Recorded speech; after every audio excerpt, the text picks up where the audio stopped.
If you want to do it, you feeling it? Yeah, today? yeah. I'm feeling All right, it. kill I'm it. feeling Kill it. All right. There it is.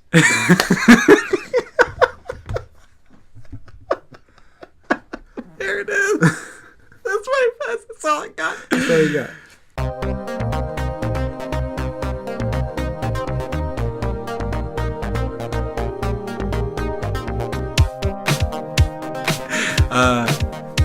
This is the Invested Podcast. That's right, it is. That's what it's called, and I'm And I have a smudge on my glasses. Get it? See, now everybody knows I wear glasses. I shouldn't have said that. Oh, that's true. I'm describing myself. But no, you look distinguished when you wear Thank you. glasses. Well, it helps me see. I would hope so. Hi, Connor. How are you? It's good to see you. Hey, Terry. Terry Cornell is That's here. me, that's Terry in the house. That's me. It is my house. Terry in his house. Yeah, what are we doing today? Tonight, this evening, this afternoon. We're going to talk about a little movie, a little bit of a... An opera. A little bit of a... Why is it called a space opera, by the way? What does that mean? I guess because operas are...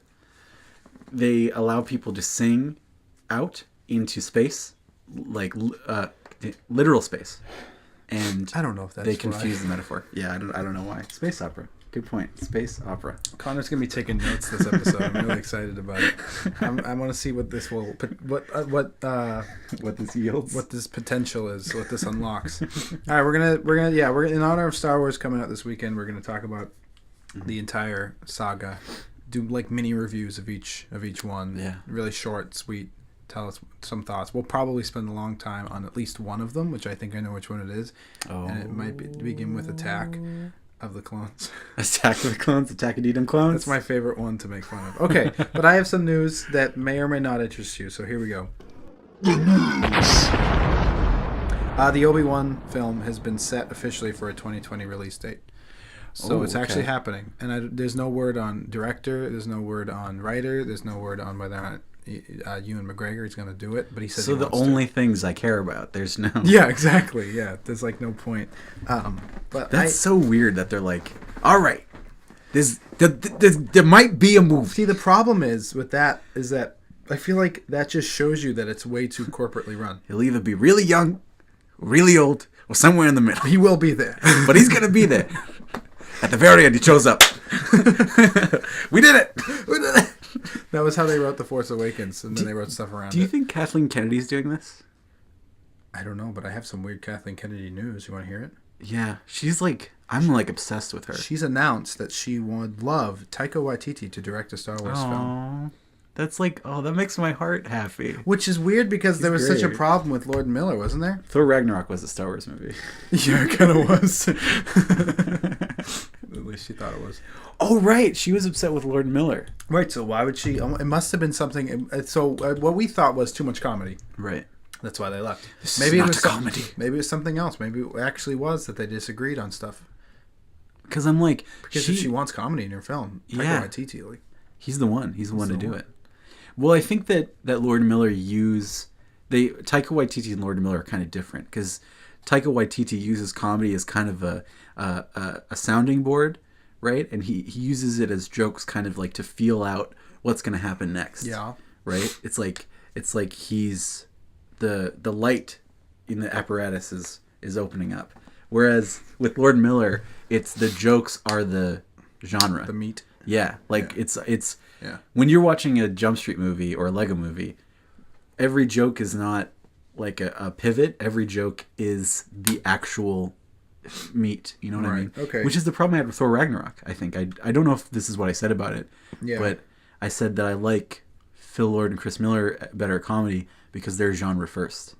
Which is why... But you haven't seen Hunt for the Wilder People yet. That's true. I said that wrong. Hunt for the Wilder People. I did see what we do in the shadows. Which to me is like amazing. It's perfect. Because it's in that Lord Miller vein where it's genre and comedy. Hunt for the Wilder People is much better than... It's better. Yeah, I think so. It's incredible. But top movie for me. What we do in the shadows has such amazing moments. Like I always think of the one where he's like, "What are you doing?" "I'm doing my dark beating." "What are you beating on?" "Table." The movie's full of stuff like that. I just love it so much. You'll have to watch Hunt for the Wilder because honestly, I will. It's so good.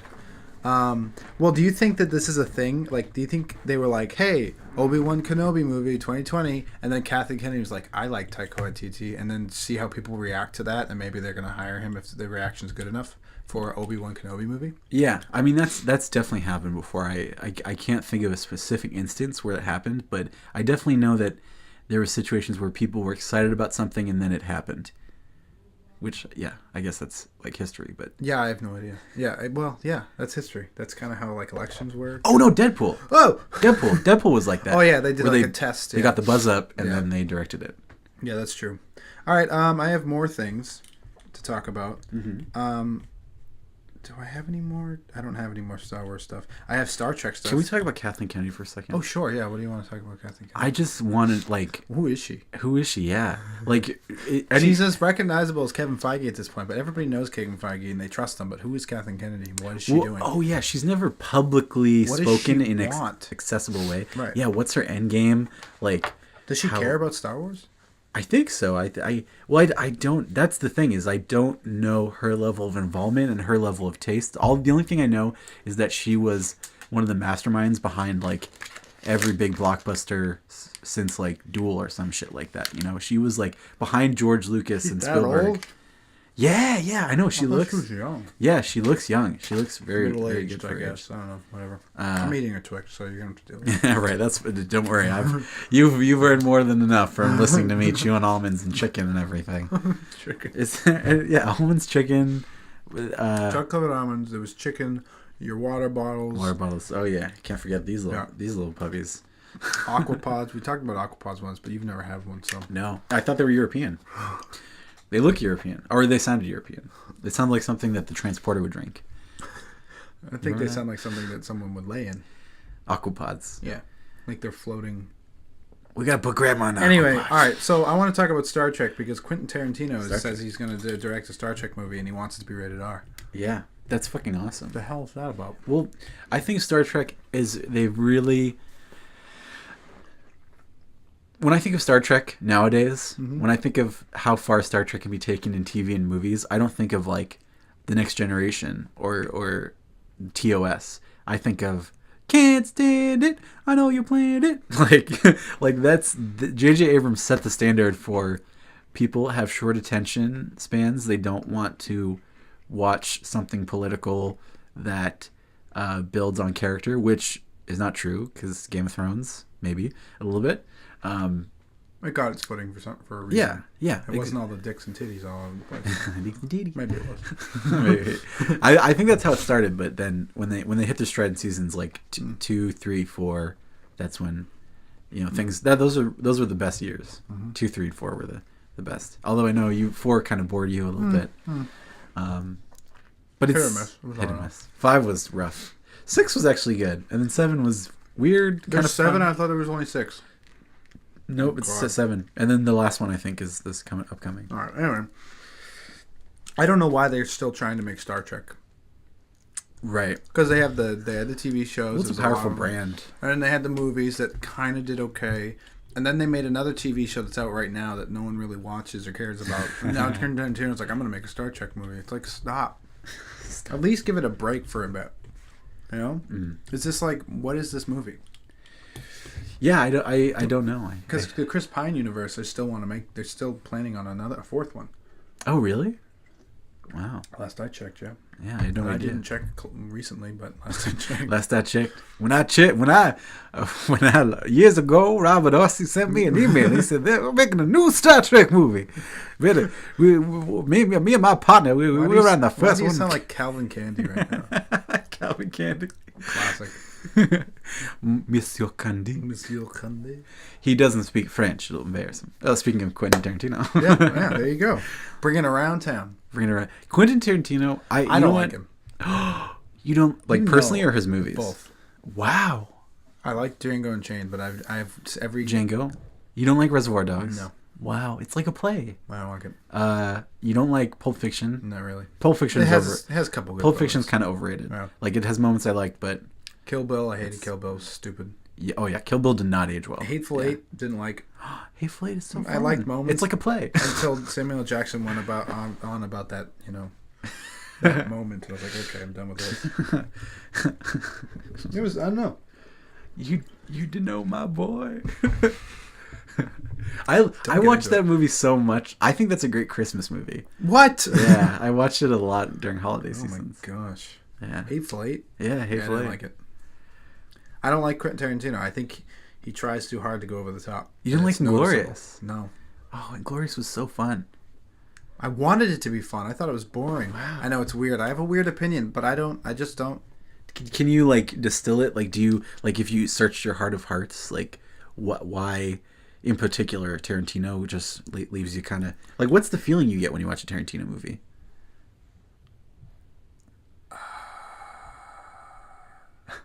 That's it. That's the feeling. That's the feeling. Oh, you're bored? No, I mean, I wouldn't say I'm bored. I'm more just like annoyed. I get annoyed with the characters. Ooh, I get annoyed because he tries so hard in my eyes to be gross, over the top, bloody. Oh yeah, you don't like the doesn't Thing. Look funny. Yeah, well, I mean that's a different reason why I don't like the Thing. I don't like the Thing for different reasons, but Well, it's Hateful. Oh, sorry. Hatefully, it's kind of like the Thing. it is. Yeah. They're all stuck in the Thing. Kurt Russell, Yeah. Snowy, stuck in a thing, lots of blood. Oh, Kurt Russell. Yeah, that makes sense. I forgot he was in the movie. I think he actually used it as part of his inspiration. I just don't. I think Quentin Tarantino is just a weird guy in my eyes in general. Like the man. So knowing the man is behind this movie that I'm like about just makes me.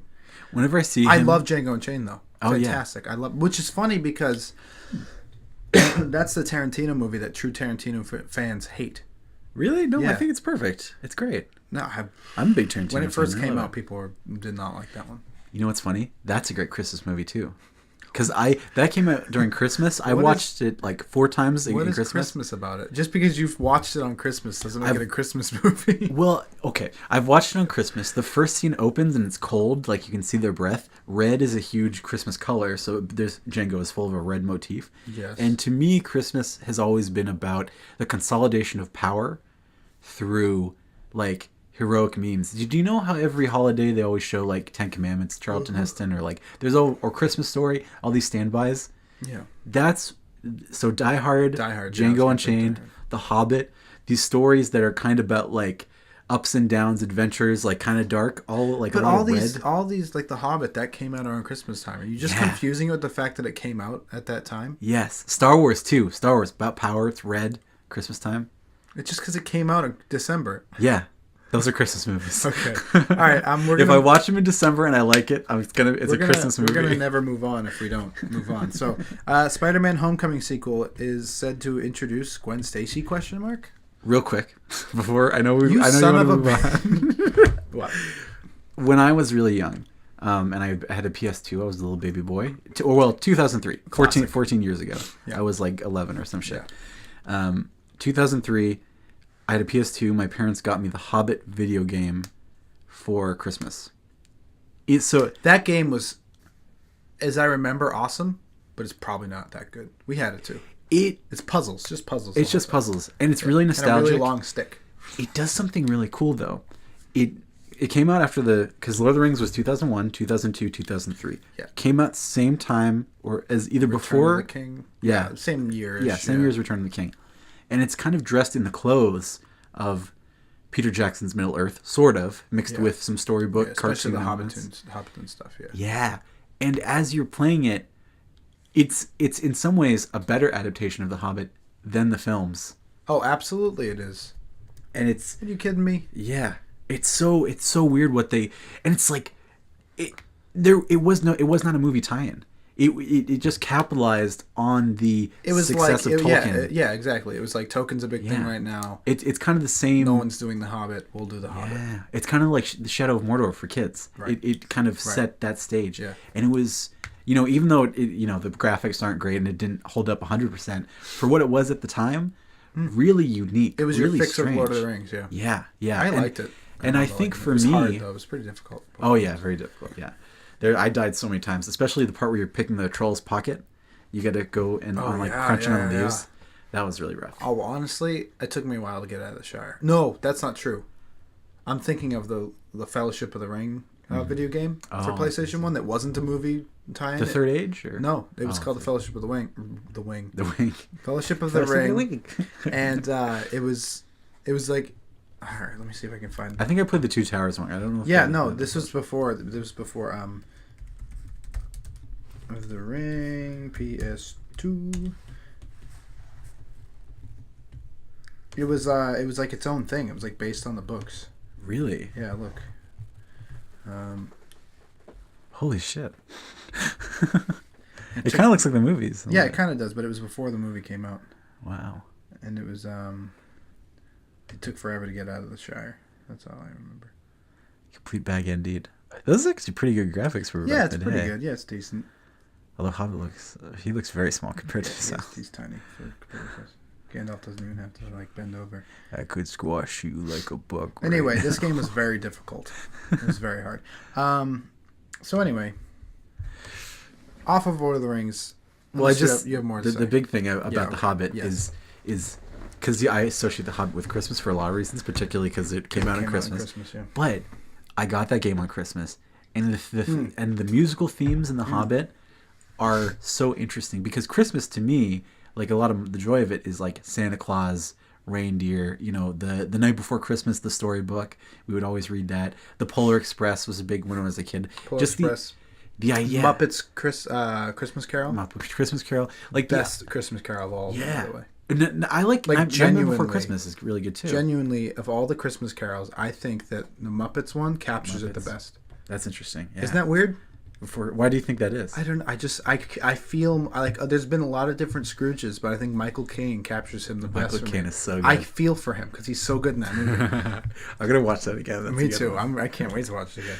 Anyway, so essentially, about your Hobbit thing. Sorry, the game, a very nostalgic feeling, yes, especially related to Christmas time. Christmas time has always been this thing where it's less about celebrating the holiday for me and more that the world turns into a fantasy world. It's like the same thing as Halloween, except not scary.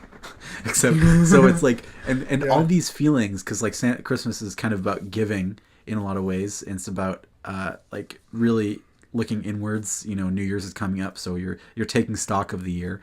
And if you go even further, those themes are kind of in The Hobbit. The idea of gifts, like Sauron giving the rings as gifts, like Bilbo, the whole culture of The Hobbit is gifts. You give gifts on your birthday versus stuff like that.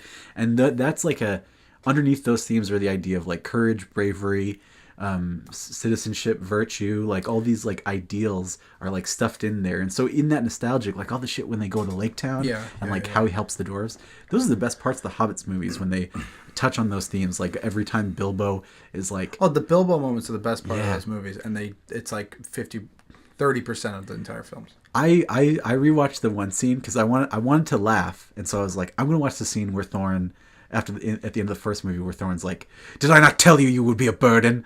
And then Bilbo's like, "What?" And then he's like, "I've never been so wrong in my life." And he goes and gives him a hug. Yeah. And I was like, that scene's funny. And then I watched it. I'm like, oh, this is actually a good scene. Yeah. I love this scene. Did I tell you about I actually have it on my computer. It's a 4-hour edit of all 3 Hobbit movies put together. Oh, really? And it gets rid of all the junk. Really? Yeah. That sounds fun. It's not bad. That sounds good. If I can send it to you, email, it's a big file. I'll try, but it's not bad. Anything can happen. Yeah, I'm sure. Anyway, technology. Wow. All right, seriously now. Yeah, let's move on. Back to my last thing that you rudely interrupted. I'm so sorry. Spider-Man Homecoming sequel introduced Gwen Stacy ? Gwen Stacy. Blonde hair, Emma Stone. Do you? All right. The real question is, do you care? So, like, short answer, I don't care. Long answer, I don't really care either. It has potential. I mean, like when you say that, I'm a little intrigued. I'm intrigued because I don't like how they made what's her face MJ. Oh, Zendaya. Yeah. How they made her like a Aubrey weird Plaza. Yeah, like I don't mind that she would be MJ, but I didn't like her name was Michelle and not Mary Jane. Like, what is going on with that? And it's just like she's not redheaded and blah blah blah blah blah. All this stuff. Well, I'm curious about their chemistry because I feel like the MJ Peter thing. Yeah, but again, maybe it's just the fact they're just kids, and when they get older, it'll be different. But it's kind of a weird thing. Maybe they were like they put that out there. Fans reacted negatively. I don't know anybody who's happy with that weird. It shouldn't have been a reveal, but weird reveal. Yeah. And then they were like, all right, we'll put Gwen Stacy instead, though. Yeah.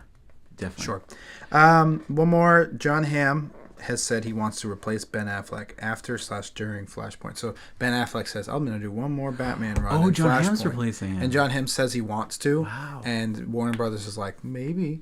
You know what's funny? I think that Jake Gyllenhaal is technically a better actor than John Hamm, but I'm more excited. Hamm is more of a. I think he fits the fit better. Yeah. I think he fits that character better. That's so. It's so sad though that they're already replacing Batman. Right. They're like resetting. Well, he's the had universe. 2 chances. Yeah, they're resetting the universe though. Yeah. Instantly. Do you think that a good actor can elevate a bad movie? Do you think? Yes. Can you cite like any? Is there anything? I that can comes cite to one mind? right now, and his name is Martin Freeman in The Hobbit.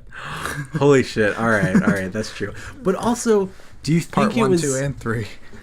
The Hobbit has really compelling source material. We're back on The Hobbit. Well, because it's Christmas time, and The Hobbit to me is a Christmas story. Yeah, I know. We've been through this. It's a Christmas story. Okay, what were we going to say about The Hobbit? Do you think that Martin Freeman was tapping into... Not only Martin Freeman is an accomplished actor, but he's tapping into the material when he's successful in his performance. Like, for instance, Anthony Hopkins is an actor I love. I don't know, Gesundheit. Anthony Hopkins is an actor I love. I think he's awesome in Westworld. He's like, what's one of my favorite Transformers performances. 5, fantastic. He was in Transformers 5, right? He was in the new he was one. actually not bad. Oh, he was not bad. Okay, because I didn't hear anything was weird, about but he his was not performance. Because I was worried if his performance is bad, the movie is bad, and he's not. No, not that you can. The most redeeming part of the movie. Really interesting. Okay, then that kind of throws my argument out the window. Yeah, but Although, I don't think there was enough of him though. Right. And also, like, an actor can give a good performance, but a director will ask for different kinds of performance. Like, can you do it? Can you say it like this? Can you do it like this? And then they'll put in the one they want versus a good one. Right. There might be a good Batman that Ben Affleck gave, but Zach was like, no. You need to change that. Yeah. You need to do the voice a little bit, but don't commit either way. Like, just do the. He has a weird gruggly voice when he's Bruce Wayne. It's super weird. I'm rich. Like, what are you talking like that for, man? Rich. Oh my god. Right, hang on a minute. We're gonna have to wait. I'm gonna yell at him and tell him to stop sneezing. That's so cute. That's how he sneezed. He did it. Hey! Quit sneezing! We're doing podcasts up here. I hear everyone just blow your nose. You're crazy. Stop it. No! I wanted to keep that in. That was actually kind of funny. All right, where were we at? We were talking about Martin Freeman acting success. John Ben Hamm as Affleck. Batman. John Hamm as Batman. So, John Hamm is so elegant. I like John Hamm. Yeah. I think he's good. He can be pretty stoned, but like I guess that's good though. Yeah, For the I think character. his Bruce Wayne will be really fun to watch. Yeah, if they let him keep it lighthearted, Yeah. for the most part, because that's And he was great in Baby Driver. Yeah, he was great. Yeah. Exactly. You said that weird, Baby Driver. Baby Driver. Baby Driver. Connor, we've been talking for a long time. We have a lot to get to, so we're gonna move I on. know. Oh, I have one more thing. Do you want to do after this podcast? Do you want me to do a one-man show Macbeth for you? Don't tempt me. All right, so Ready Player One. Before we get to the trailer, new poster came out. Have you seen it yet? No. It's wonderful. What do you see that's odd about this? And I'll put a picture up. Let's see. Ready Player One. What do I see that's odd about it? Hang on, I'll help you. Oh, oh my God!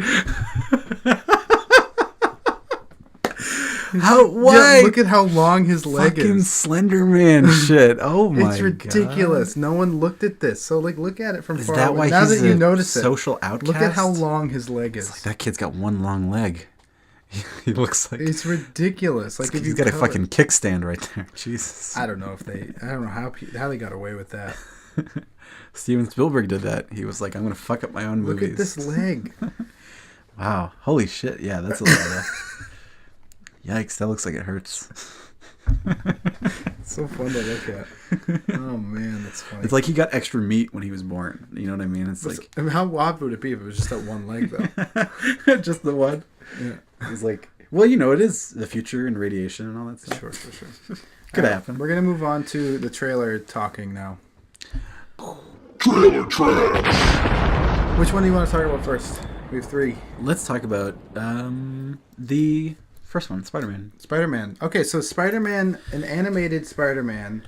What was it called?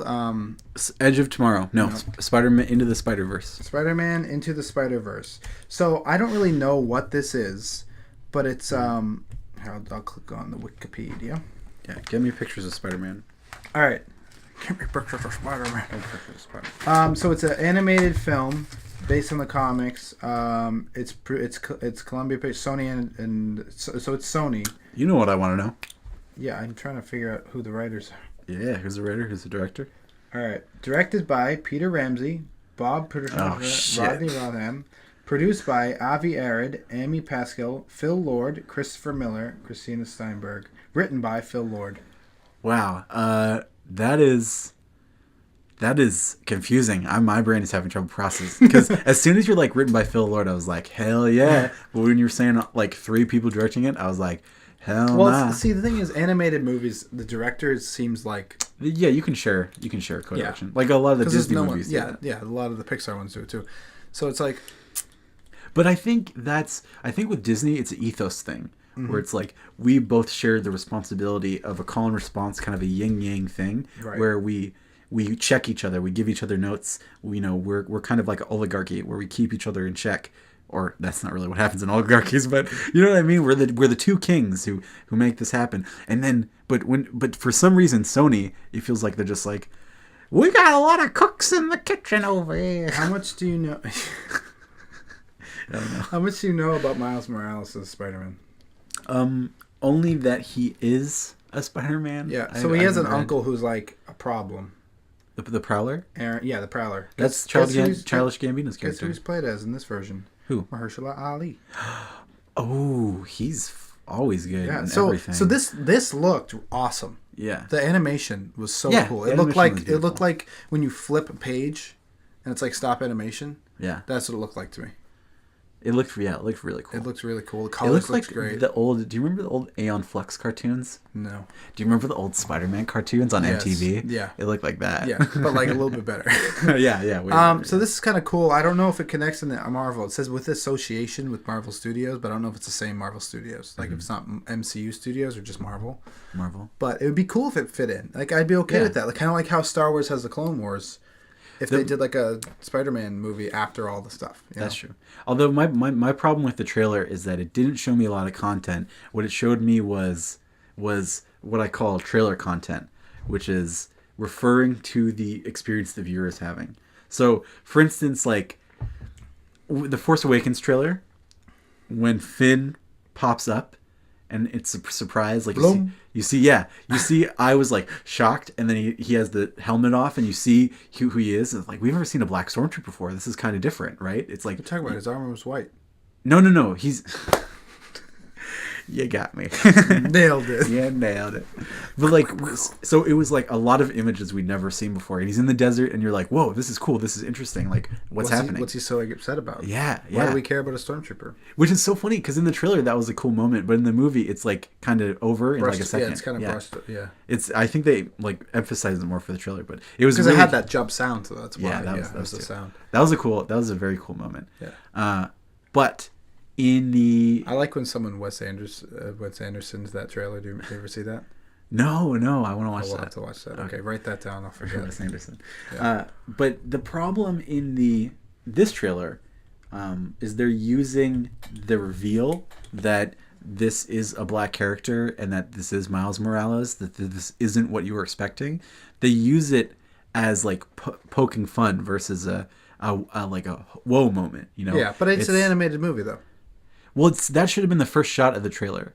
Well, that would be too much like Force Awakens, but it should have been introduced early. The fact that they did it as a stinger, the fact that they did it as like a really wow moment is like, no, this is the character. Yeah, like I understand the idea of like, this is not, you think it's Spider-Man and then somebody else, but I would have liked them to introduce the idea that there were 2 Spider-Men first, and then you see the one Spider-Man take off his mask and then the other Spider-Man. Right. Okay. Which it's as soon as I said that, I was like, I don't want there to be another Spider-Man. I think this. I want this to be Miles Morales, and the other Spider-Man is Mysterio, because that would be sad when he finds out. From at the the way end. it looked like, it said Peter Parker's to be announced instead of the cast, but it looks like Spider-Man Peter Parker has retired. Well, isn't there a gravestone that says Peter Parker on it? Oh, I don't know. I didn't. Yeah, there's a gravestone that says Peter Parker, I which attention. is my idea. It's not my idea, That's but your idea. do you remember I pitched you my opening for a Spider-Man 2099 film? Yeah. And I was like, there's like it says Peter Parker's dead or something. No, Spider-Man's dead on the newspaper as it blows by in the wind. Yeah. Not very in the rain. Kind of a cliche, but but the rest of the sequence is cool. I liked your pitch for the Batman Beyond movie. Oh, the yeah, opening that scene. shit. Yeah, that's awesome. I picture that sometime. Man. We'll get to that tomorrow. Yeah, the All fucking right. Tron Legacy shit. Yeah, it's sweet. So anyway, this is kind of cool. I'm excited about it. It's a fun idea. I hope it's good. Oh yeah, that's. I'm excited. I'm psyched. Even if the story's not good, whatever. Can we look at the director's credentials real quick? I just want to see what we got. Show me what you're working with. Whoa. Peter Ramsey. Filmography: Monsters vs. Aliens. Oh boy. Mutant Pumpkins from Outer Space. Rise of the Guardians. That was actually pretty good. Rise of the Guardians? Yeah. Second unit director. Is that Guardians of Gaul? Or is that not that? I don't know what the hell you just Guardians said. of Gaul? That Zack Snyder film that he made for his son? No. It's about Santa Claus, Jack Frost. Oh my god. Yeah. Okay, yeah, it's actually not that bad of a movie. That was a long time ago. The music's really good in that movie. The other guy has done they had that at the theater. 22... We had to set up like a big thing for the other guy was a writer for 22 Jump Street. Oh shit. Pop star, never stopping producer. He's never really directed anything. Oh, okay. But I mean, it's an animated, so I'm not too worried about it. Yeah. The other person doesn't have anything. I can't click on anything, but that's all right. So all right. So other trailer that we watched was the second Ready Player One trailer. Oh yeah. It had more references in it. It was chock full of video game pop culture references. Did you see Tracer from Overwatch? I did. I was like, what? That's weird. Like a part I of don't me understand what Overwatch is. Is it like it's a first-person shooter game with a bunch of characters? It's World of Warcraft but superheroes, and they want to fuck the superheroes or something? Like, I don't understand what it is. No, it's just what you play. It's a bunch of heroes, a bunch of villains. You know what Team Fortress is? Team Fortress, yeah. Yeah, it's that, but with more characters. Oh, right. It's the same deal. You protect a payload, shoot each other. That's true. You have special moves. It's just weird because it's like I don't remember any MMORPGs where they like overtly sexualize the characters. Like, and they don't even do that in Team Fortress 2. Like, it's just weird because like having never played the game. Well, they don't do that in Overwatch. The fans do. The fans do. I guess that's what I've been seeing online. Yeah. All the fans. The fans do it. It's crazy the amount of crap you see. That's super weird. It's so funny because I have no idea what 5 the story. minutes on Reddit and like Overwatch and you're like, I swear to God, it's like, fucking, like all over Reddit. Yeah. It's like, what the fuck is this? Yeah, fans are just crazy. It's like reminds me of Doctor Who fans. Oh yeah. Or you know, the ones that go too far, or like Supernatural fans that like draw pictures of the brothers making out, and you're like, stop, just enjoy it. That's the Sherlock fans. Oh, the Arrow Sherlock fans. Even Arrow. Marvel fans do it with Tony and Captain America. It's like, that's true. Guys, chill. It's those people that are doing that kind of stuff. Overwatch is a fun game, but hey, whatever. Who cares? So I don't know what the plot of Overwatch is. Like, I literally don't know. There isn't one. There's no story. I only play games for the plot. Yeah. That's true. That sounds like a joke. You sound like such like a bro, like talking about girls, but like, I only dig girls for that personality. Okay. Wait, that's a bro-y thing? Well, no, it's just someone who says that to brag. It's not a bro thing. I feel like bros. But I'm saying like bros who think they're so cool are like, yeah. Oh. Just to brag. Yeah. You know? Yeah. I feel like. Okay, dude, whatever you say. I like girls for the personality. Yeah, I like women for their personality. Yeah, me too. You should. Yeah, that's what you say. Ready Player One trailer 2. Hey, I'm a feminist. Are you excited about this movie at all? I keep quoting Nirvana the band. That's what you say. Now Magazine is basically like a feminist weekly. Hey, I'm a feminist. Oh, yeah, me too. Yeah, because that's what you say. Yeah, that's what you say. He's playing fucking... Yep. You. Okay. I know. All right, I feel rewind it. bad. Get back on track. Are you excited about this movie? Oh, Ready Player One. Yeah. Kinda. I mean, this trailer looks way more fun. I think I just like Van Halen's Jump, because Van Halen's Jump to me is a silly song. It's a Christmas song. It's a Christmas song. It's every Christmas I'm like, Hobbit, jump. Like, it's silly. It's very silly. Yeah. That's a if silly this movie song. is silly, then I'm okay with it. Whenever I hear it, it's like always in a comedy trailer of like, it's all like, oh boy, things are gonna hijinks are gonna ensue. This movie looks. I feel like the movie kind of looks like it's gonna take itself seriously. Yeah, like I probably. don't think they're gonna. If they put like Van Halen's Jump in the movie, I'd be surprised. I'd be like this. But they might though, because they might be taking a page out of Guardians of the Galaxy, Baby Driver. Oh, that's true. Things like that, you know. That's a good point. I'm excited about this in a way that, like, I don't think it's gonna be an amazing movie, but it's gonna be fun to see all these references. And like, I know there are people who are like, it's unoriginal. Stop stealing ideas from other stuff. I don't think it is.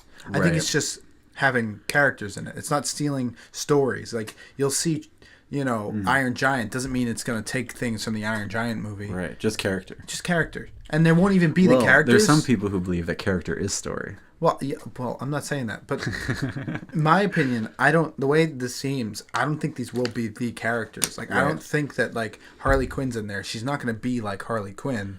She's going to be a player playing as Harley Quinn. Oh, yeah. So it's kind of like there's two performances going on. Right. There's the underneath. And someone picked Iron Giant as their character, and they're playing as Iron Giant. You know what I mean? Interesting. That's kind of like a Hamlet thing. Of course it is. It is. You son of a... Hamlet's pretending to be crazy, and then he actually becomes crazy. Wow, that's not what I'm saying at all. I know. But, no, seriously. So that's how I see it, and that's kind of cool, because it's like in a video game. Like, say you have GTA 5, and you mod it, and you play as Iron Man. Oh, yeah. That's what it is to me. The freedom of playing it's a video game. It's just freedom of playing a video game that's been modded with no restrictions. Shit, yeah, if someone's like, man, I want to play... I want to use the car from Back to the Future, the DeLorean. So someone wrote a code, put it in the game. Right. That's cool to me. Oh, interesting. Because something you notice in this trailer is all the characters look like they're in video games. Right. That's cool. Because they're kind of got that like CGI look. Which I'm okay with in this aspect. I think the movie, I don't know if they're going to touch on this theme in the movie. I've been tricked by a trailer before. I thought the trailer for the second Hobbit movie, Desolation of Smaug, Smaug. Yeah. That trailer kind of tricked me, because I thought it was going to be about the right to rule, like who gets to be a king. I thought it was going to be about Thorin staking his claim. Thorin. Yeah, I thought it was going to be about, because there's all this weird... He says it a few times, but never really matters. Yeah. I thought it was going to be... We're back on the Hobbit again. I know. It's back in crazy. Hobbits and Shakespeare. Oh, you know, fun fact, Tolkien hated Shakespeare. Yeah. Isn't it interesting? Makes sense. Man. My boys. I'm proud of my boy. So what does this have to do with... All right, so what do you think is tricking you in Ready Player One? The theme I'm interested in is the idea of... And which is the big thing about people say about video games, the big criticism people have of video games, is they're like, what's the point of playing it? And for fans like us, well, we say the enjoyment we get, right? Yeah, it's like watching a movie or a book. Yeah. It's like you're playing a movie. For us, but I think because we're story buffs, it's all kind of character motivated. Right. Because you basically... I like playing those characters and making those decisions. Exactly. Yeah. If there's like a theme park, and there's the book, there's the movie, and there's the theme park, video game is right in between movie and theme park, because it gives you the experience of being in the world, just in a virtual sense. And so the experience is becoming extrapolated into reality further and further. The metaphor and the ritual and the myth of the story is becoming realized as it goes on, which is a really like interesting thing in human like consciousness. I think we need that. I think it's something everybody craves. Is the manifest? I mean, that's what religion is, kind of. It's the manifestation of the story in reality, and you like being a part of that ritual. It's like vivifying to the spirit, and that's what stories do. Like, you know, just I mean, now I'm getting into like stories and culture and all that stuff. But the main thing is, I think this story, the interesting thing will be, like the theme I'm interested in is, will actions in the game, can they affect the outside world? Right. That's interesting. It seems like it's implying that. Yeah, With and the I don't whole even mean like winning, getting the egg and the $1 trillion and control the Oasis. I mean in the idea that the main character, like the things he learns, the skills he learns in the game, Right. the things he learns to do, the subterfuge, the politics, the friendships he makes, like all the things he does, the accomplishments, kind of becoming like a modern day Hercules. Right. Like what, and even if it's not, even if it's if he's a failure, even if he like just becomes like fails upwards, that'd be kind of fun to watch. I've suddenly started thinking of Spy Kids 3D. Spy Kids 3D. Spy Kids 3D. Yeah, I think But they meet Elijah Wood and he's level 100 and he dies in one hit. Do you remember that? That's one of my favorite parts of that movie. It's not a good part of that movie. Because I was like, That movie's terrible. I was like, wow, he died so quickly. What a weird cameo. Yeah, isn't that strange? Was that around Lord of the Rings time? Is that why he was there? I want to say it was because that's 2003. Yeah. I think that was when I lived in California. So it was because I went to probably 2004, 2005, 2006, somewhere around from 04 to 06, somewhere in between there.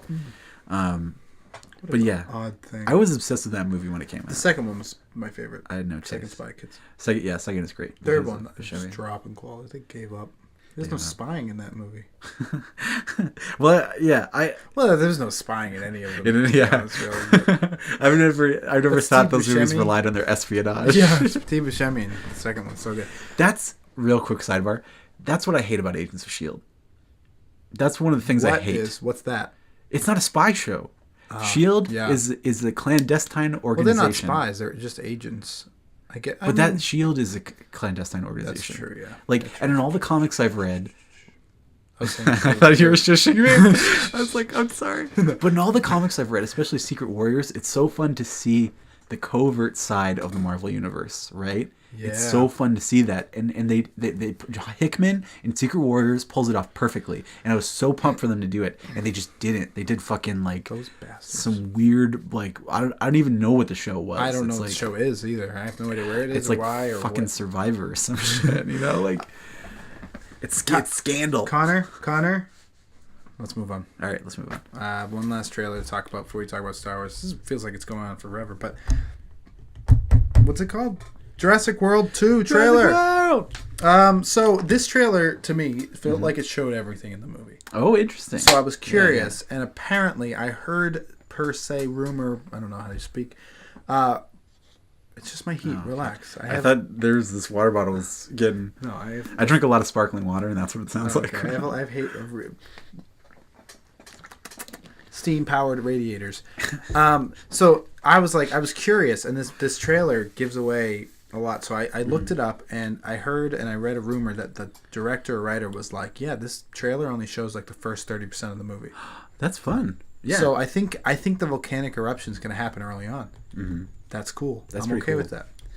Do you think that there's a connection between volcanic eruption and the what is it, meteorite killed the dinosaurs or something like that? Yeah, it was like a mixture of everything, I think. Though. Yeah. As soon as they said they're going back for like the little baby Blue. I don't know if Blue was in the other movie. I assume he was. Blue was the raptor that he tamed. Right. It's not a baby. It's full grown. Oh, it's full grown. Yeah. You need to watch that movie. I know. I should just. Why would you watch this? I forgot you've never seen it, so none of that made any sense to you. No, it did. They're off the island. They clearly survived the first movie. It's the same. It's the Jurassic World. It's the Jurassic Park thing of where we're off the island. We got to go back to the island. Like I'm not surprised. I'm like, yeah, I know they survived. You should watch it though. You're not gonna kill Chris Pratt and Bryce Dallas Howard. You should watch Jurassic it before Park this movie. one comes out. I didn't realize he was gonna have an arm. I thought somebody was gonna get their arm bit off. Didn't you say that the other day? You're like, I wish Chris Pratt or somebody got their arm bitten off in one of these movies. Never said that in my life. Somebody said that to me. I think it might have been Ryan Barker. Shout out to Ryan Barker. You might have just said it to yourself. I just said, I want someone to get mutilated in these movies. I mean, people get mutilated in that movie. That's true. Sure. But I want them to have like lasting, I want them to be like Quinn from Jaws. He's dead. Adol's like, oh yeah, but didn't he have a hook? No. He used his hand for that. Oh, he did? Oh, yeah. Fuck. You're thinking about... I don't know what you're thinking about. I don't know what I'm thinking about. This trailer looked alright. I wasn't too happy with it. It seemed like it just kind of kept going and nothing really happened. And I think I liked it more than the first one. The CGI looks good, though. Because the first one has like really cliche lines where it's like, you remember when they put it in. Yeah. Putting dinosaurs on a park. And this one seems like it's got a little bit more self-aware, a little bit more humor. It looks better. Yeah, I think it's going to be better. You remember when it's an I-Rex. You remember when he put it in. What? Indominus Rex, yeah. What? I'm glad they're moving past that. The whole I didn't really like that, the whole hybrid. Oh, and that's what I was gonna say. The dinosaur, the fact that there's, as soon as it showed him with the little baby dinosaur, I was like, oh, is he gonna be friends with the dinosaurs? Like I just imagined him like hugging. You need to watch dinosaur. the first one. I want him to hug a dinosaur. He's very good friends with dinosaurs in that movie. But like not just friends, but like hug like you'd hug a puppy. I want him to hug a dinosaur like you'd hug a puppy. I don't know if he does that in this one. That's what I want the most. Okay. Connor's expectations. Wants him to hug a dinosaur. Hug a dinosaur. Because I like the idea of dinosaurs. 5 out of 5. Those are the best parts of the Jurassic Park movies, when dinosaurs and humans inadvertently work together. You need to watch Jurassic World. Okay. All right. What the heck are you talking about? You may love that movie. I don't know, because everything you're saying actually happens in Jurassic World. Well, it sounds like he owns them versus it being like a what is it called? Volition, of your own free will. You know, like the T-Rex goes after the raptors of its own free will. It's not trained to do that. And so when it does, it's like a fuck yeah moment. Right, so you need to watch Jurassic World. Okay, all right. Let's move on to Star Wars. That was a short one because you haven't seen it and there's a lot to talk about, but it all has to do with the first one. So whatever. It's fine. We're going to move on to the next segment. All right, so quick aside. Can you edit this out? Yeah, part? I edit this stuff out all the time. Do you know the Bad Lip reading? Yeah. I've been listening to all the Star Wars songs they released a couple years back. Yeah, those are fun. I like those a lot. Yeah, my favorite. I love the. You have Jack Black in that one. They do? Yeah. Have you watched like the full thing? I think so. It's been a while. Jack Black plays Darth Vader. Oh, he does. Yeah. Oh, that's pretty cool. But yeah, the song. Yeah. I love the "This isn't the future" or not the future, and the way it starts is like this like. And it's like Chewbacca doing that. Yeah. I might walk away. Sad lady, make me turn around and rock. I love that so much. They just came up with a new one, Stranger Things. They did? I haven't watched it yet. Interesting. It's so funny, like, because I'm not a huge Stranger Things fan, I haven't watched season 2, like, I just don't click on Stranger Things videos on YouTube. I just, like, it's so weird that I'm not a big Stranger Things I'm not really fan. either. I enjoyed the first season. Second season was meh. But, like, I don't care that much. I told you how I got disappointed by the... Oh, yeah. I so wanted... I've like, loved that I forgot that it was Vincent Price in the Thriller song. And I was like, holy shit, that sounds amazing. That fucking villain. It's like weird, evil, giant spider Hugo Strange. Like, just a song. It's just a song. And I was like so disappointed. Right. It's like, imagine how cool that would be. It's season 2 of Stranger Things is that giant freaking sky spider. And it had the voice of... And it's like, well, it's a sky spider. It's like sky spider. It's a representation of this like fucking weird sorcerer from another dimension, because that's what fucking season 1 is about. It's Dungeons and Dragons, and that's what the Demogorgon is. They ignored that in this one. Yeah, none of that really comes into play. That's the most interesting part. That's the most because that's what like E.T. and all those 80 movies are about. It's like gamification of the elements. Yeah. Remember the thing when he's playing chess at the beginning and he throws the fucking. That's what all those movies are about.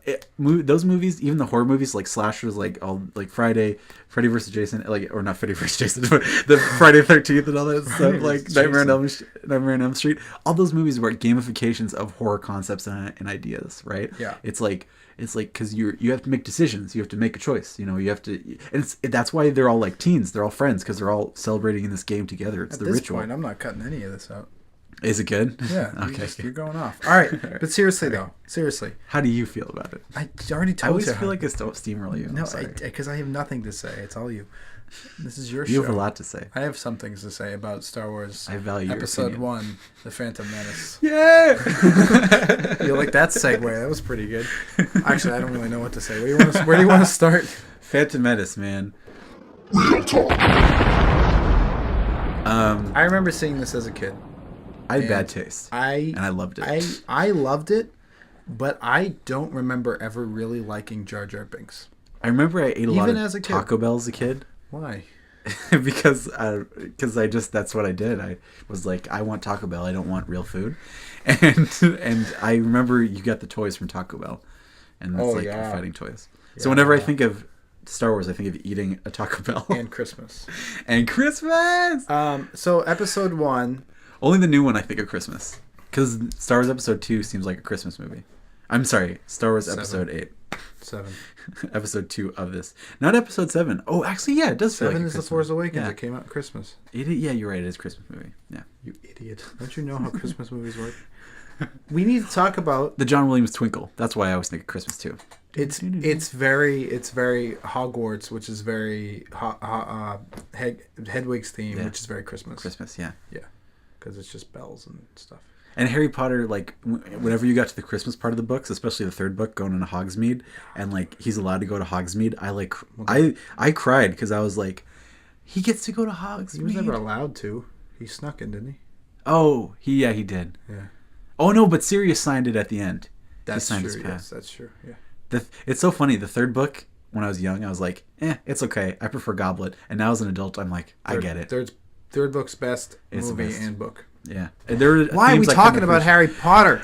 John Williams God's Christmas. sake. I know. No, we gotta back it up. We gotta Back it up. Back it up. Back it up. Back it up. Back it up. Back it up. Back it up. All right. So, Phantom Menace. Where do you want to start with this? What is the quote? You gotta eat a whale a piece at a time or something like that shit. Who the hell says that? I don't know. Somebody who eats whales. Is that a Qui-Gon Jinn quote? Qui-Gon Jinn. All right, so I was watching a review on this movie by Chris Stuckman. I think you know who he Trade is. negotiations. Yes. What? No. Trade I negotiations. can't get comfortable. Yeah, okay. Let me scoot down. Oh, that's it. Yeah, Okay. there you go. And he mentioned something that got me thinking. Who is the main character of this movie? Obi-Wan Kenobi and Anakin. No, they're not though. Yeah, I think so. I mean, they have the most screen time, I think, combined. I guess. It's weird. It's just really weird because like Qui-Gon Jinn. Qui-Gon Jinn, he's more of like... But he's more of like a background. He's like a Dumbledore. He's the Obi-Wan of the first movie. He just brings the characters together. It's like, you know how like Han Solo, Luke, and Princess Leia are all kind of the main characters, right? And then there's Chewie, R2-D2, C-3PO. That's Okay. kind of the big group, right? Yeah, I guess so. Which is I feel like they seem less developed in every way. right. This movie's not. I don't like this one very much. Yeah. It's the only cool part is Darth Maul. Darth Maul. People would say the pod race, but also that Chris Pod race is Stuckman review. kinda Pod race is good because the pod racing game. Right, but That vindicated it. that review I watched mentioned the fact that if you watch it back now, I think about 80% of it is just shots panning from right to or left to right. Right. Yeah. It's like not well done. Yeah. It's very because it's not showing anything. Like the point of the pan is to focus the attention of the audience on something. Yeah. And the movement is supposed to represent the emotional movement, right? It's like, what are you saying with the pan? Where are you focusing? What is the emphasis behind it? Yeah. Which all the other Star Wars movies are all like every cut is motivated in a way because you're trying to showcase something. But in the prequels, it's just like, I think the problem with the prequels is the George Lucas problem, which is because George Lucas, I think why a lot of the first three are great is because he's like the devil's in the detail, but in the prequels he made the detail into the devil, where they're overly detailed. That's why with all the re-release, there's all that like extra like CGI shit added in there because he thinks that if I just do this to the nth degree, it's going to be great, and it's like no, you have to. Each choice has to be motivated. Yeah. It's not embroidery. It's the overuse of CGI is one of my biggest problems with this movie and these prequels. It's like you can tell because the characters are the actors are put into these blue screen rooms like Ewan McGregor just trying so hard and killing it. They're acting to nothing, and it's just like you can tell everybody's so bland and stale and just like Sith Lords are our speciality. They all talk like that's this. The third movie. Yeah, that's the third. That's the good one. But they all. that is a good one. Yeah, no, okay, we'll get there. But so I don't know. I remember when they tried that whole re-release in 3D thing. I went and saw it in theaters, and that was the moment where I really realized that this movie's not very good at all. Movie sex. Nostalgia goggles. Yep. Nostalgia goggles as a kid. It's the It's the term now that has been called phantom menacing, where I watched footage of people going to see Phantom Menace for the first time when it came out in '98, And they loved it, right? And they were pumped, and they came out. They were like, best movie I've ever seen. It's gonna transcend time, because they're in denial. I mean, I feel that way about Force Awakens, and I like not that Force Awakens is bad, but I definitely cooled off on it after. Right? Yeah. But yeah, when I went to see it, I was like, fuck yeah, dude. Mm-hmm.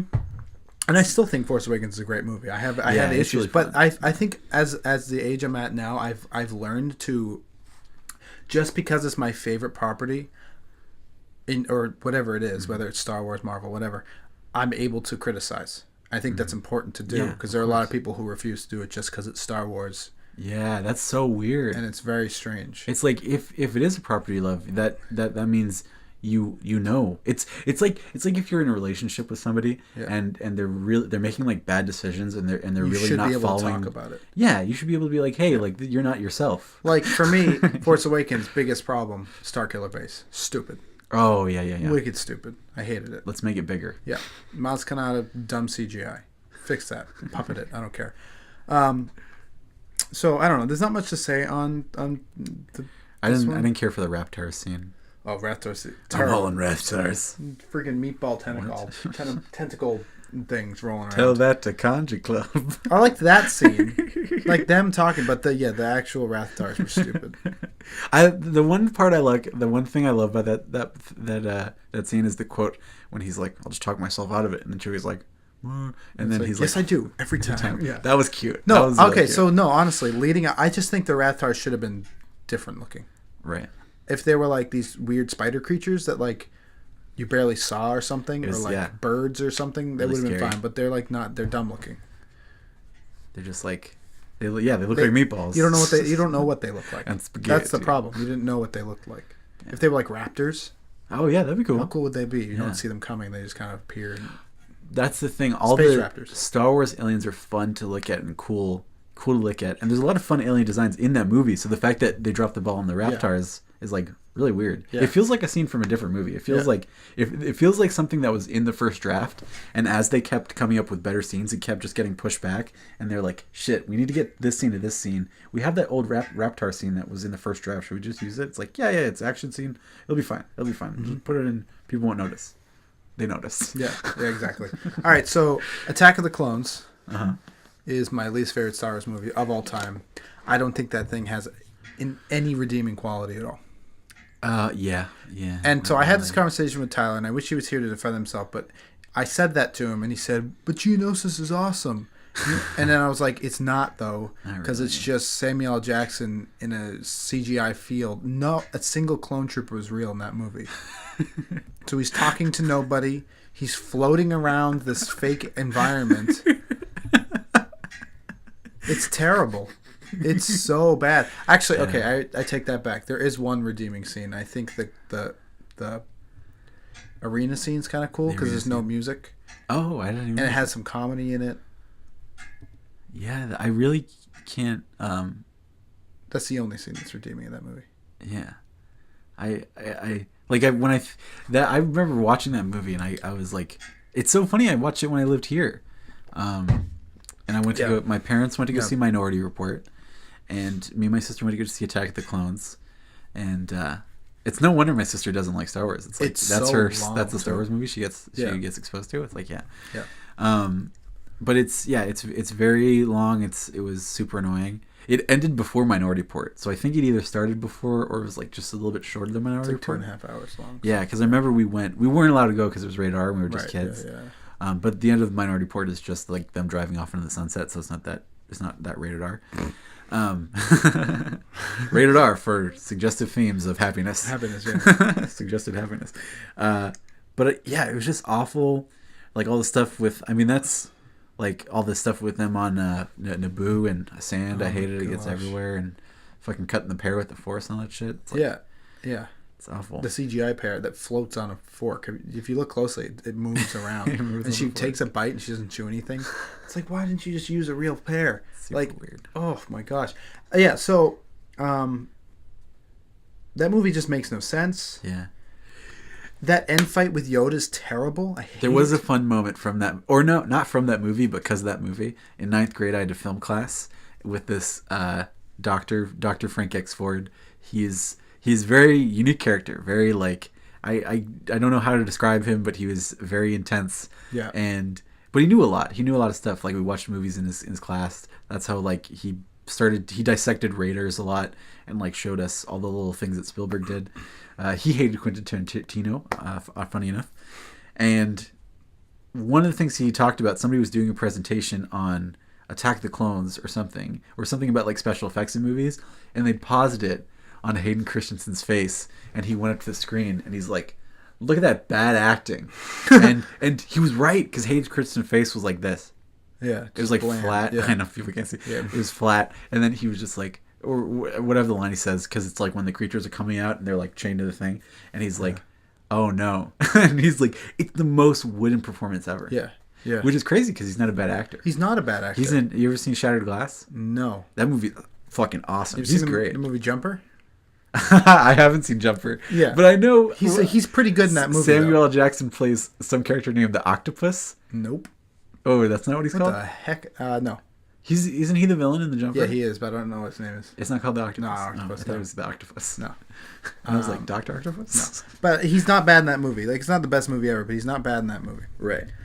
So I think it's all just direction and writing of that film that pulls it down, and then it's obviously the crappy CGI, and it's so like that conveyor belt scene is terrible.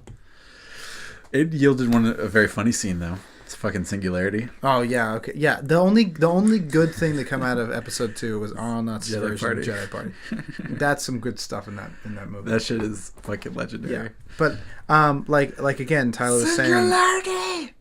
Tyler was like, one of his arguments for making this movie not being that bad was the fight with Dooku at the end and Yoda. Oh. And I think that's one of the worst scenes of the movie. Yeah, it's not that good. I hated Yoda fighting. Even as a kid, I remember thinking, why is he flipping around if he has a cane? Yeah. It's so stupid. It's not funny. It's not good. It's funny. It's not cool. Yeah. I think how much cooler would have been if Yoda, the most powerful Force user in the universe, just stands there with his cane in his hand and fights with a lightsaber by using the Force. Yeah, that'd be cool. I'd watch that. Yeah. How cool would that be? That'd be It's just awesome. floating around and Duke is trying to swat it away. Like, and he's just like flying it around the room, and Duke is like, "What the fuck?" Like, and he just stands there, doesn't move at all. That would be, and every time Dooku cool. goes to strike him, he uses the Force and picks up a rock and blocks it or something like that. Yeah. And he just stands there and does not move. That would, and that's a subversion because you. But think, like you see like sweat go down inside of his face because he's like tired. Yeah. Yeah. How cool would that be? That's really fun. Would have been so much better. That's a good idea. Instead of him flipping around like a. Oh god, yeah. Like he's in the Star Wars Battlefront game, and I don't play as him because I hate that he just flips around. It's like not fun. I don't know. I think they ruined Yoda, and he's so boring. They ruined in Yoda. this entire trilogy. He is so boring. Yoda. Oh yeah, yeah. He's the most boring character in the whole thing. Yeah, which is crazy because he was one of the highlights of. Yeah, he's so funny, and when he shows up and he hits R2 with his cane. Yeah, mine. If he was the same one. Oh, God, it's so frustrating. It's like a different character, and it's funny because the argument that I think super fans would say, that how they would kind of try to rein in the quality, they would say something to the effect of, "Well, it's really early in his career, so he hasn't developed his personality. 30 years before." And it's like, he would be, that's fine, but he still has to have a personality. He can be a different person. But like, you think about it though. The episode 2 and 3 are like 20 to 30 years before. Like a buff, tall Yoda. Yeah, right. He's got really small. No, but he looks like a frog. Why would he completely go senile and change his personality and his strength and everything in 30 years? Yeah. Yeah. He's at the end of his life. If he's 900, almost 1,000 years old, then technically he's already at the end of his life by Phantom Menace. Exactly. Oh yeah, it's only like 30 years. Yeah, exactly. It's like, yeah. What? So he's already. Yeah. I think it has to. I think. They messed up his character because he has no arc. There's no like, and here's what happens to Yoda. It's like he basically stays static throughout, and then but he's just a different character. And the CGI is terrible. If you look at it now, it's like there are video games that have better graphics than he is. He was a puppet in the first one. What would you do with Yoda? What would I do with Yoda? Yeah. What do you mean? Like with his character arc. Oh, I would, because he's crazy in Dagobah. He's kind of out there. Yeah. Where would you have him start off with in the prequels? I guess I would make him more like Dumbledore, in the way that he's in charge of everything, and when he's Hawks and he Did you says, put your name in the comment? no, I'm talking about book Dumbledore, right? Where all the kids, so the Dumbledore in the Harry Potter books says the stupidest things, and you think, how is this guy all there? How is he in control right now? Tweedleteet. Do you know what I mean? Yeah. You're like, how is he in control of anything? That's what I would want Yoda to be. I would want the like Anakin to come in and be like, this guy's in He's charge. like Willy Wonka. He's kind of dumb. Yeah, you're like, I don't understand. but he's a genius, Yeah. and he never lets anything slide. And then the Dooku fights the And then Voldemort the Dooku fight. fight. It's a Voldemort fight where like Fuck, you yeah. see how awesome he is, and he doesn't even have to move to fight Dooku, and Yeah. Dooku's struggling against him.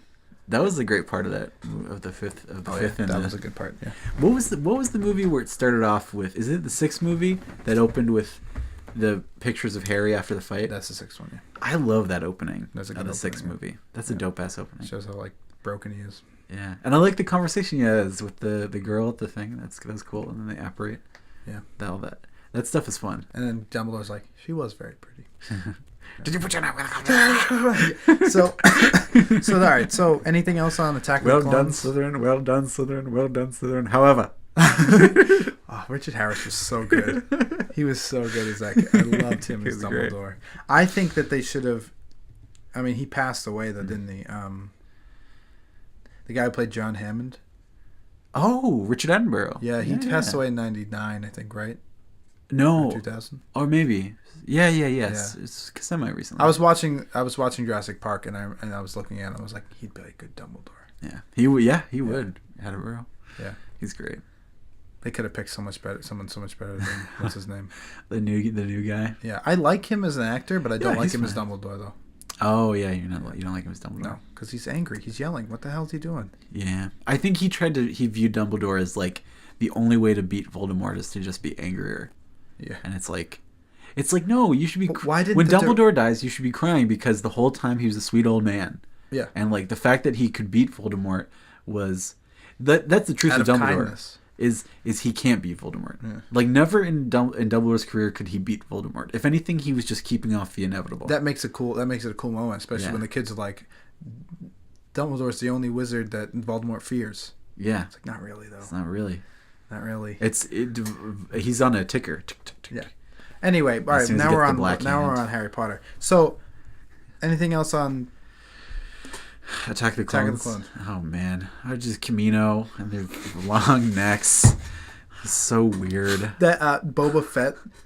There's a scene. Boba Fett. There's a scene where they introduce him, and the aliens are like, "Hello, Boba Fett. Is your father here?" He goes, "Yep." Can we speak to him? No. Can we He's just speak to playing him? video games? No, and can we speak to him? And he goes, "Sure." I'm like, what the heck is this guy? A monster is born. Hang on, I'm gonna find that scene real quick. It kind of reminds me of the H3H3 video about the rapper, he's a young white rapper. Yeah. He's like, yeah, my brother's a rapper. I don't really care. I'm trying to play video games. Like, fuck off, please. All right, ready? Here we go. I'm gonna watch old H3H3. Ready?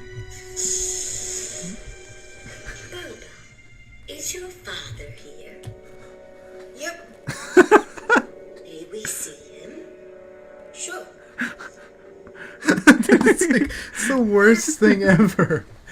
Yo, It's terrible. He ruined Boba Fett because now we know it's that stupid. Yep. sure. Sure. Yep. Boba Like, Fett. that takes away from the no disintegrations guy. It's like, what? Will you hunt down Han Solo? Yep. Sure. Oh God.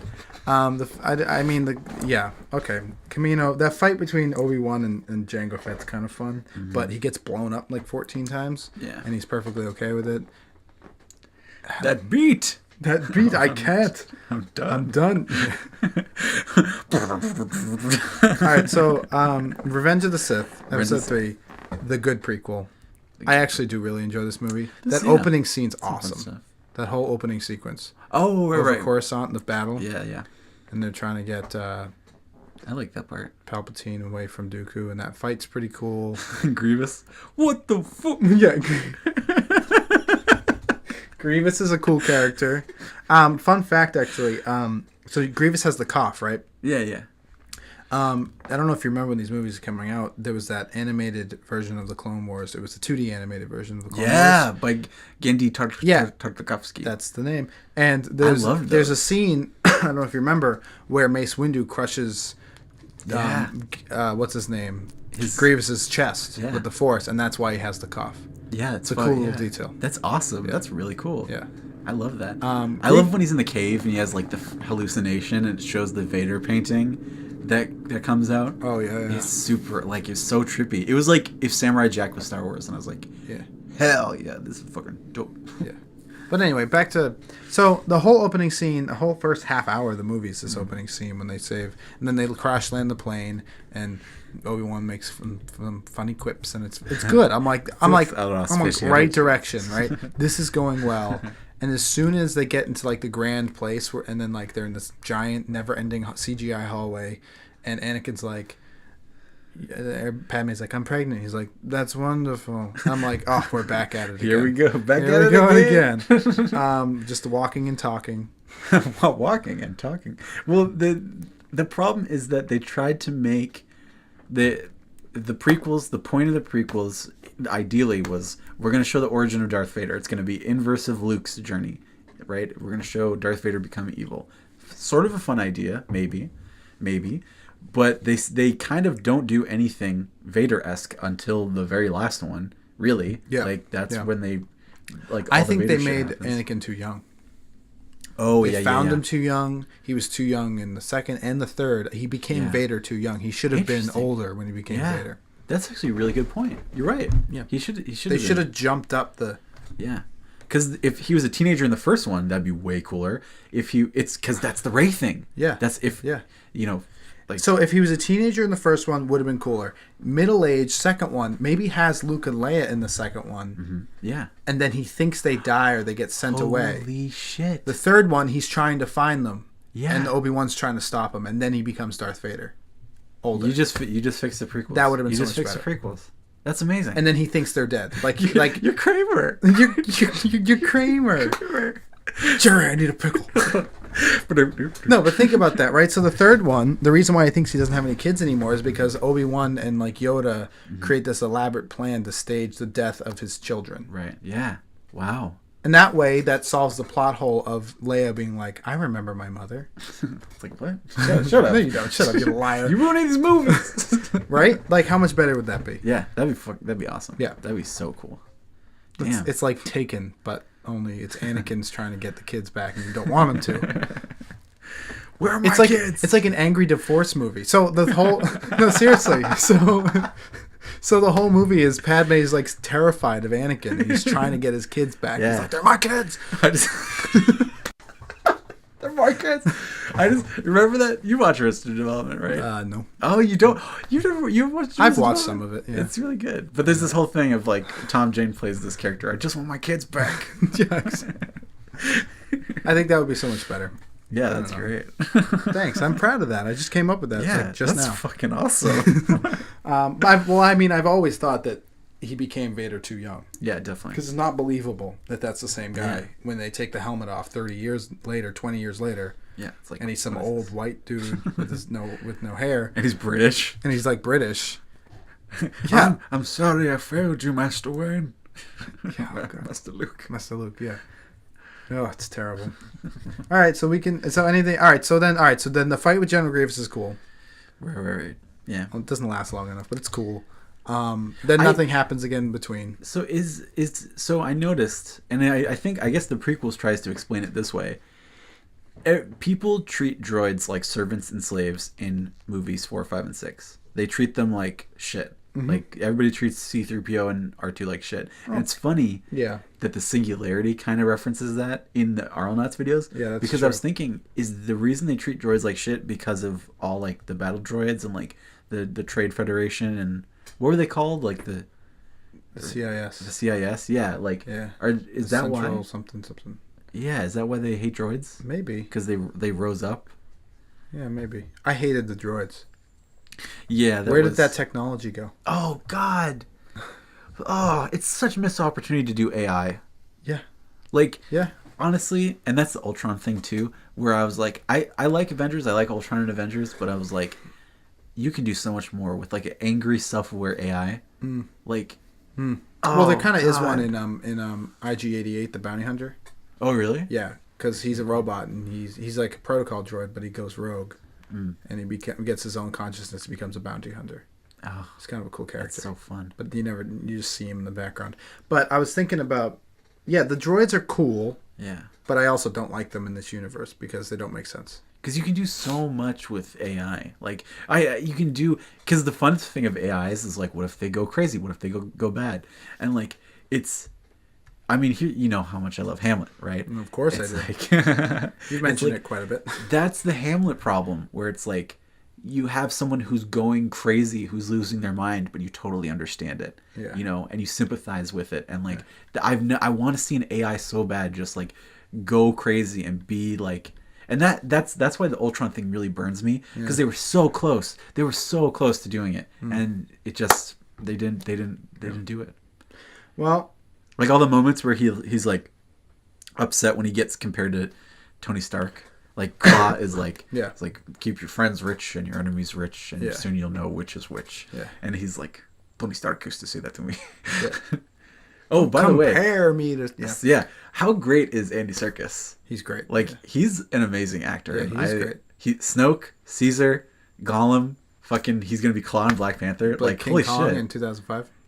He played King Kong? Yeah, he wore a big suit and he like walked Oh my around and he God. did all the facial expressions. Wow, Yeah. I had no idea. Huh. Andy Serkis is a goddamn national treasure. Yeah, he did all the sounds too. Yeah.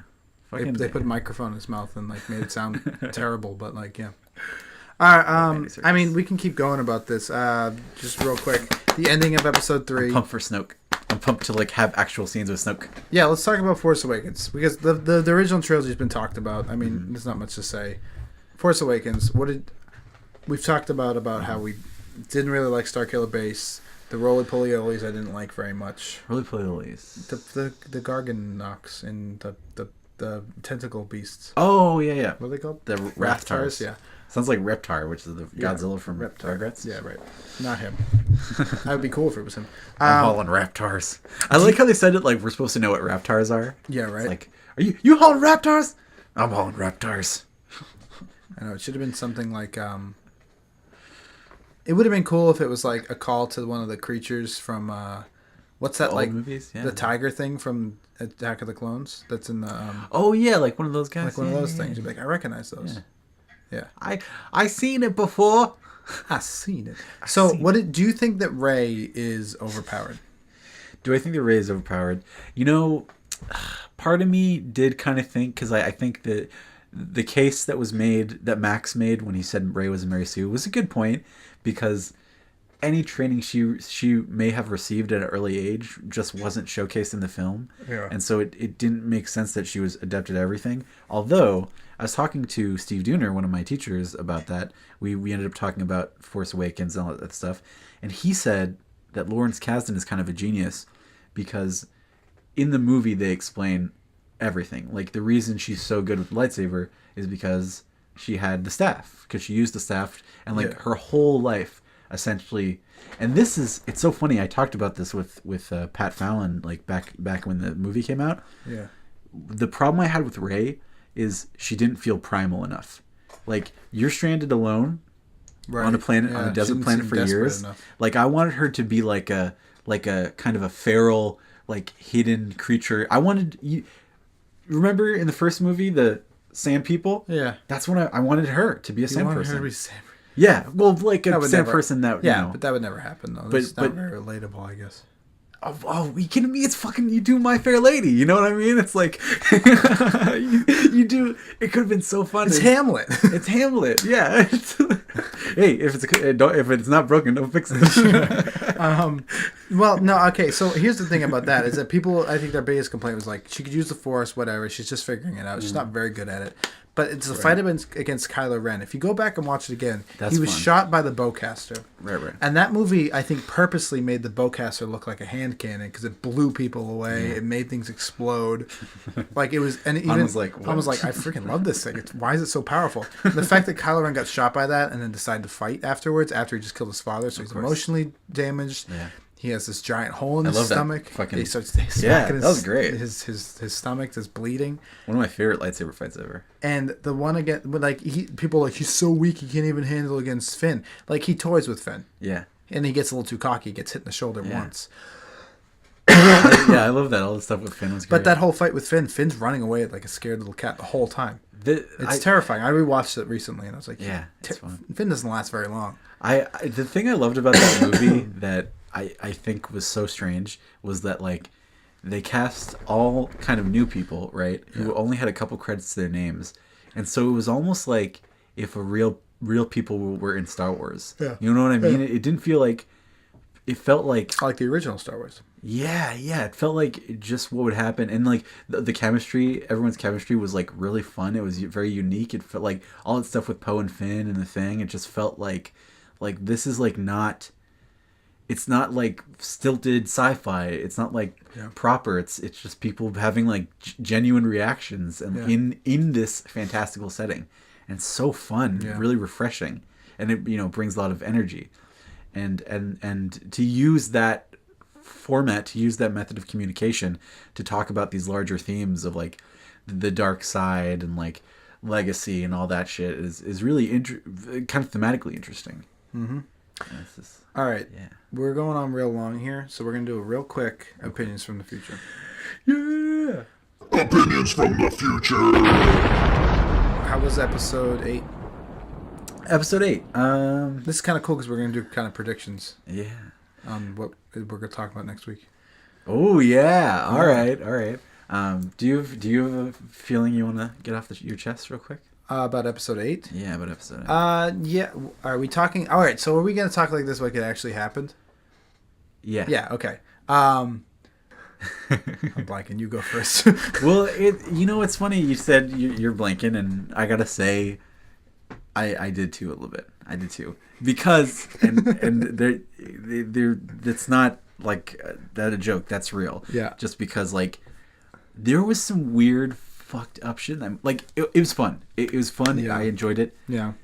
Did you notice like all those fucking subliminal messages and shit? Like that was super weird. I thought that was strange. I just had an idea of like weird torture porn. Yeah.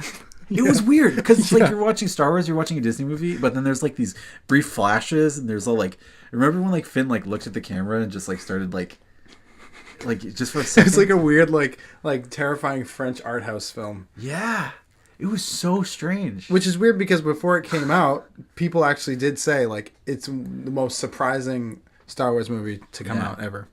Yeah, people were like, you won't see this coming. You won't see this coming. Yeah. And then, oh my God, with Snoke when he took off the robe. He had whitey tighties on though, and it felt like a comedy all of a sudden. It was weird. and well, because then he turned on that. What was that famous pop song? It was like, what do you call it? It's Hall & Oates. Oh yeah, you make my dreams come true. Yeah, that song. Yeah, and then he started dancing, and it was like, it was weird because he was kind of old, and he was like dancing really slowly to it, and it was like, what the fuck is this? Because it's like it's the whole movie had been kind of like a kids movie, like there's the porg, and the porg's like freaking out. I'm thinking about how like crazy that would be. It was just super weird, and I had the emotions, the thing like when you're watching like a sex scene in a movie and your parents come in and you're like kind of like you get kind of sweaty, like you're kind of breathing heavy because you're like this is it's weird. It felt like a bad dream. That actually happened to me for real. I was watching the 3rd season of The Walking Dead on Netflix a couple of years back, and my grandpa came over to visit. And I don't know how much of season 3 you saw. Yeah. But do you remember the scene where like Maggie and Glenn go at it? Yeah. And like I've seen people have sex on TV before, sort of. Like I'm not HBO shows, but like on like regular cable. Yeah. And like they cut away tastefully or something like that. Yeah, it just like keeps going. It's more implied. Yeah. But they like literally just get naked, and the whole time I was like, they're gonna cut, like they will not let it get that. That's far. what Connor thinks during every sex scene. They're gonna cut away now. They're gonna cut away now. And they just did it, and they just did full, like just like no as clothes. Far as they could go. Yeah. Missionary, I guess, or something. Like it was very. I was like, okay. Yeah. Wow. Well, TVMA. TVMA for sure. I like don't remember this. I remember like Skylar giving Walter a hand job in the first season of Breaking Yeah, Bad. that season. Well, there's one scene in season 3 where like Jesse's at a strip club. Oh, and right, there's just right. pasty titties everywhere, and you're like, yeah. how does that not constitute as nudity? It's very close. It Yeah. looks like It's just a little black circle on the nipples. It's weird, it's the HBO. It's the Sopranos thing. but it's not on HBO though. But it's on HBO. All right, we're gonna close this out because it was very long. Took a weird turn at the It end. did take a weird turn, but I like it. I like that. That's fun. Thanks for checking us out. Like I said, we're on YouTube and iTunes. iTunes. If you find us on iTunes, leave a review. If you find us on Instagram, follow it to YouTube and listen to it. Smush the like button, my friend. Yeah, whatever buttons they have there, just push them. Push all the buttons. That's 5 fine. stars. Next week we talk about Star Wars Episode 8. Yeah. I don't know what else we'll talk about. Whatever trailer I decide. Relax, chill. Very excited. Doesn't Ethan do that sometimes on the thing? Yeah. All right. I'm smacking fists together. Do you have anything else you want to say? I just want to say, I'm having finals right now in school, and I think that I'll either. It depends on how much work I get done the next couple of days. So I'm either gonna get like 3 A's and a B, 3 A's and a C, or worst case scenario, 2 A's, 1 B, and a D. And I think that I understand why I did. You heard that saying? D's get degrees. D's get degrees. I think it's C's get. I mean, either way, I'll retake whatever the grades are. If it's C or D, I'll retake it with a different teacher, and all that jazz. I'm in no rush, but at the same time, I think I understand why I didn't do as well this semester in particular, and part of it's on the blame of the teacher. I'm actually going to write an essay about it because I'm going to Maine with my mom and her boyfriend from the 25th to the 7th. And so when they ask me what my grades are, I'm going to be like, here's a link to an essay I wrote. And just read the essay. And I've actually got some good points, actually. Yeah. I don't know if we talked about that at all. Actually, Probably. I want to talk to you about it before. Not on here, but... Yeah, before, yeah. But I think at the end of the day, I just had a lot of fun more than anything. And even though what I learned didn't necessarily translate into grade points, that's been a theme for my whole life. Especially in high school, I failed a lot of classes, but it's I still, even though you fail, I think sometimes failure is a good thing because it helps you learn what to do next, and I think we penalize failure too much in our education system. And it's I feel like I learned so much this semester, and I'm just so grateful for the experience. And I feel like these people work really hard, and I think that being in school makes me a better person. Good. I really think it is helping me to tap into Wise things. words from Cotter today. Yeah. So just feel, if you're in school, don't feel bad. This is what I would advise say to me is just be excited. It's you get to. Don't take it as much of a chore. Take it more of be excited opportunity. about it. It's because that's the point. I miss it. Yeah. I'm out of school. I miss it. It's fun. I don't miss a lot of the work, but I miss just kind of the opportunities. And Yeah, stuff like that. definitely. All right, we're signing out. All right. Bye-bye.